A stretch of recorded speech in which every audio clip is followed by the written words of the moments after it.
Bonjour, bonjour. Eh bien, je suis ravie de vous retrouver parce que nous allons continuer notre album Kazakh Granada dans le cadre de la d'été des kits de Corinne.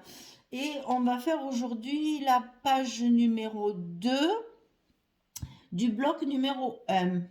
Donc, je vous rappelle que nous avons fait ceci la dernière vidéo. Donc, on tourne et on fait l'autre, la page numéro 2. Alors là, j'ai fait pareil. J'ai fait tous les rabats et les pochettes sont de la même dimension. Comme ça, ça sera plus facile pour faire les découpes et pour faire le montage.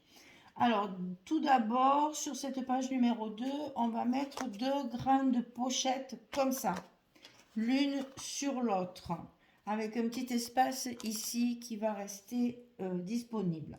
Donc, ces pochettes, elles font 29 de long sur 10 de large. Et sur le côté 29, on va plier à 2 et on va plier à 27. Ce qui fait qu'on aura nos 25 de large de notre bloc. Et ça, on le coupe deux fois. Et on va commencer par coller les pochettes pour les mettre bien en place avant de mettre nos rabats. Ce sera plus facile pour les mettre en place. Alors, bien au bord, bien sûr, toujours du bloc pour être bien aligné sur les côtés du bloc. Donc, cette page numéro 2 est un petit peu plus simple que la page numéro 1, bien sûr, mais elle est quand même bien costaud parce qu'il y a 13 photos sur cette page-là.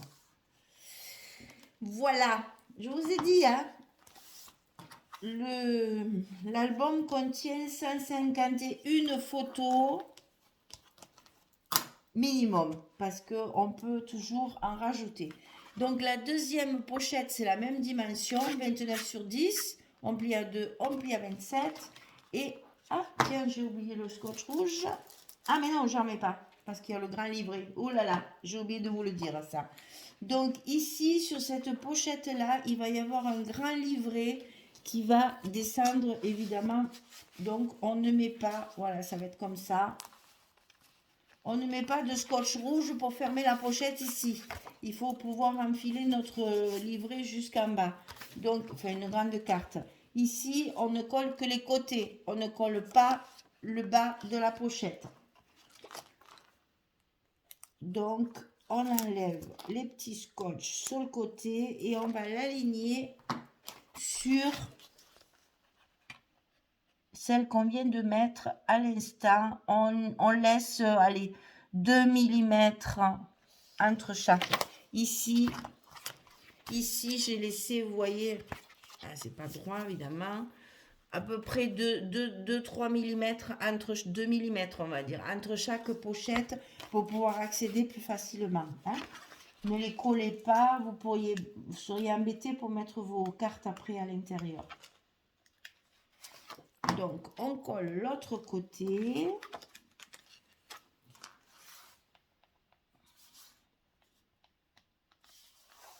Voilà. Et comme ça, nos pochettes sont collées et on peut les utiliser. Alors, dans cette pochette en bas, il y a deux cartes. Donc, 11-16 comme d'habitude, qu'on va glisser comme ceci de chaque côté. On peut en mettre deux, c'est parfait. Et ici, sur la grande pochette, il y a un livret comme ceci, qu'on va pouvoir glisser jusqu'à la pochette, avec une jolie carte ici pour décorer notre devant. Alors, ce petit livret carte, je sais pas comment il faut l'appeler, bref, les cartes pour mettre les photos, il fait 23 cm.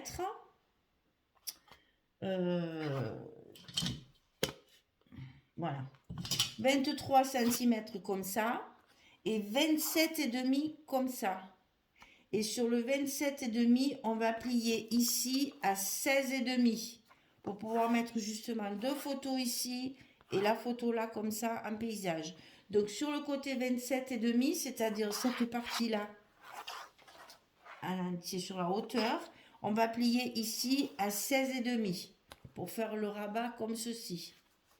Ensuite, quand on a coupé notre papier, on va mesurer sur la pliure de 16,5, 3,5 de chaque côté. Et on va couper cette partie-là de chaque côté, ici et ici, pour pouvoir éviter qu'il y ait que cette partie-là qui va se replier dessus. On enlève les deux parties ici de 3,5 sur 11, puisque là ça fait 11. Hein. Et cette carte, on va pouvoir la glisser à l'intérieur des pochettes. C'est pour ça qu'il ne faut pas coller celle-ci pour pouvoir mettre la grande carte à l'intérieur. Comme ça. Et là-dessous, on aura nos deux petites cartes comme ceci, glissées dessous. On est d'accord? Allez, on continue. Alors, une fois que les pochettes sont coupées et collées et qu'on a préparé notre grande carte, on va avoir des rabats de chaque côté qu'on va glisser dans l'enveloppe. Alors, ces rabats, ils sont tous pareils. Tous de la même dimension. 22,5 de ce côté sur 12. Et sur le côté 22,5, on va plier à 20 et à 20,5 pour faire notre petit gousset toujours d'un demi-centimètre. Et ça, on va le couper 4 fois, puisqu'il va y en avoir 2 en haut et 2 en bas. Donc, on va couper 4 fois 22,5 sur 12 et sur le côté 22,5, on plie à 20, on plie à 20,5. Pour avoir notre petit gousset d'aisance. Alors, on va en coller 2 à gauche et 2 à droite. Comme ceci. Et sur la partie qui est dessus, vous allez faire votre fameuse petite bordure qu'on fait depuis le début sur les premières pages. Donc, on le fait sur la partie qui va dessus. Et vous voyez, c'est un quinconce.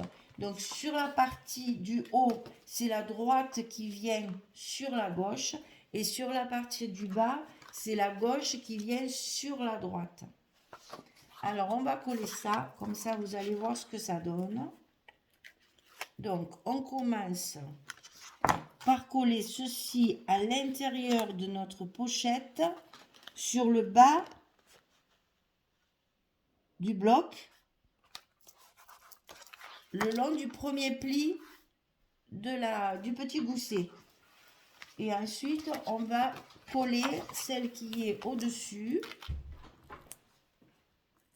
Et vous allez vous retrouver avec la bonne dimension. Vous le collez sur la pochette tout en haut du bloc.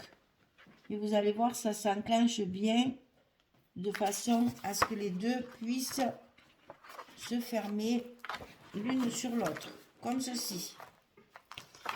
Et on va faire pareil de l'autre côté. Donc, on va coller la partie décorée en haut.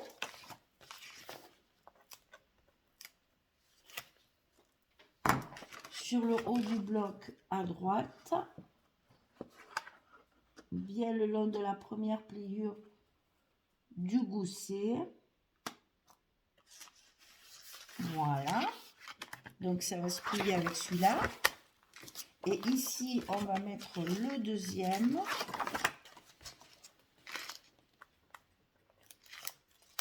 Sur la droite également. Sur le bas du bloc.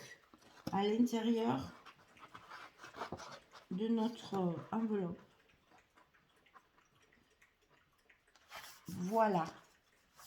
Et donc, ça va se plier comme ceci et comme ça. Voilà, ça va vous faire ça. Donc là, on va mettre les aimants de fermeture pour pouvoir fermer les deux rabats de chaque côté.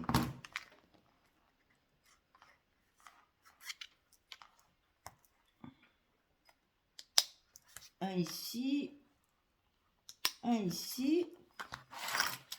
Alors, j'ai mes trombones qui viennent de se coller. Donc ici, on met bien en face pour que ça se ferme bien. On fait attention à nos goussets de pas trop y tirer dessus pour qu'il reste bien en place. Et on peut coller nos scotch de fermeture pour que nos aimants soient bien placés.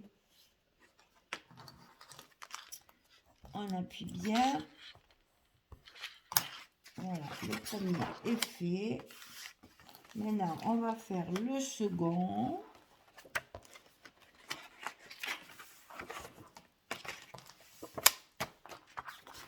Alors, le scotch sur nos aimants.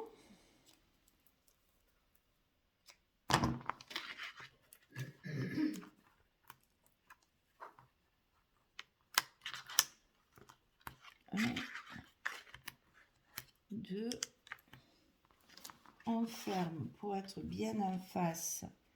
Et on fait attention à nos petits goussets. Et nos aimants sont en place. Voilà. Paf et paf. Tout est fermé et tout tient. Et c'est ce qui va nous faire notre fermeture de porte et de page. Donc on ouvre comme ceci. Et ensuite on a les deux pochettes. Je colle tous mes papiers et je reviens vers vous pour vous montrer ce que ça donne une fois terminé. À tout à l'heure. Voilà, j'ai terminé de tout coller. Donc vous allez voir ce que ça donne une fois terminé. Donc c'est un bloc qui fait 1,5 cm du coup de largeur, hein, puisqu'on a un gousset d'1 cm sur la page 1 et un demi-centimètre sur la page 2. Donc vous voyez que là, ici, j'ai 25 photos minimum. Et vous voyez que ça fait pas très très épais quand même. On arrive à avoir une structure qui est bien compacte. Donc sur la page 2, ça va s'ouvrir comme ceci, avec un espace photo. Ensuite, comme ça, avec l'espace photo. Ensuite, comme ça, l'espace photo. Ici, pareil. Et ensuite, on arrive à nos pochettes. Alors, vous voyez que comme le papier est très chargé, qu'il y a énormément de fleurs, de choses très, très chargées, j'ai mis sur cette page une seule feuille de papier, 30-30, et j'ai profité qu'il y avait de l'uni pour couper un petit peu. Donc, vous voyez qu'ici, vous allez retrouver là, là, et sur les petits côtés, la feuille 30-30. Comme ça, on ne fait pas trop de patchwork différents pour essayer de rester cohérent dans notre décoration. Donc, la première pochette est recouverte. La deuxième pochette, c'est dans l'uni assorti à mes photos, ici, mes espaces photos. Alors, ça, c'est la couleur lilac, ça s'appelle, de Florence aussi, toujours papier Florence. Bon, là j'ai mis une petite bande pour lever ce côté un peu gros espace uni. Et puis on retrouve la chute de papier ici à l'intérieur de la pochette pour trouver une unité de couleur. Et donc dans la pochette d'en bas, on va pouvoir y caser nos deux cartes, mai, juin, juillet, août, hein, puisque j'ai utilisé le calendrier. Et ici, donc, encore des espaces photos pour pouvoir le glisser jusqu'en bas. On va peut-être le mettre avant, voilà. Comme ça, ici, ça va permettre, il n'y a aucun aimant, hein, tout se tient. Voilà, comme ceci. Et après, on va fermer nos côtés de dessous. Et après, on ferme nos côtés de dessus. Et tout s'enclenche l'un dans l'autre. Il n'y a plus que la décoration à faire, les petits tampons à mettre. Et ici, il n'y aura pas de stop puisque toutes les photos sont, enfin, les espaces photos sont collés. Donc, il n'y a pas de souci. Par contre, ici, j'avais regardé pour en mettre ici, mais ça ne fait pas joli parce que la photo, elle sort. Et moi, vous savez que j'aime pas ça. Donc, pas de photos sur les deux parties de dessus, mais tout à l'intérieur. On a quand même 13 photos, c'est déjà pas mal. Donc, je pense que c'est bien suffisant pour notre album, vu on arrive, je vous le rappelle, à 151 photos minimum. Donc ici, la même couleur hein, pour faire tout de la sortie. Puisqu'ici, mon papier avait beaucoup de violet, j'ai donc mis un joli parme pour adoucir un petit peu cette page florale qui, à mon goût, est un peu chargée quand même. Pourtant, j'aime ça, mais là, vraiment, c'était trop. Donc, j'ai adouci avec le papier parme très clair, le lilac. Lilac, ça s'appelle. Et donc, du coup, on arrive à avoir un ensemble qui se tient un peu mieux, qui fait moins mal aux yeux. Voilà. Donc, on rabat les côtés de dessous, on rabat les côtés de dessus, et la page se tient. On a fini notre page numéro 2, notre bloc numéro 1 est terminé. Je vais pouvoir le décorer, le mettre en place dans l'album, et il sera terminé. Voilà, j'espère que ça vous plaît, j'espère que ça va vous donner des idées, que vous allez bien aimer le gros album de 150 photos. Et puis, on se retrouve pour le bloc numéro 2. Merci beaucoup, à très très vite pour la suite. Au revoir tout le monde.